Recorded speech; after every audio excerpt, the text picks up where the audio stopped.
अच्छा जी, आज साढ़ा व्लॉग नंबर 2 है चैनल का। तो यह है जी मक्की लाई है, तकरीबन 4-5 दिन हुए ने, 4-5 दिन बाद निकल आई है। कल थोड़ी सी, आज रातों रात जी है ना चौके वाली मक्की है। 2 किले है तो किला जड़ा है ना, यह जड़ा ना नैपरा क्रॉस लाया, ये भी फुटता पिया बिच, फूट कड्डी नैपरे ने भी, देखो ना यह फूट है।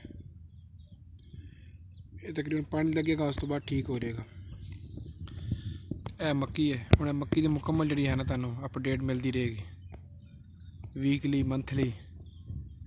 तकरीबन 3 महीने बाद तैयार हो जानी है अल्लाह का खैर सला।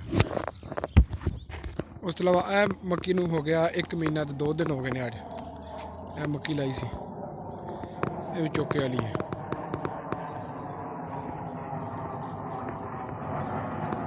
तो चैनल सबसक्राइब कर लो, लिहाजा जी रोज़ाना वीडियो जी है तुहानू मिलनी है।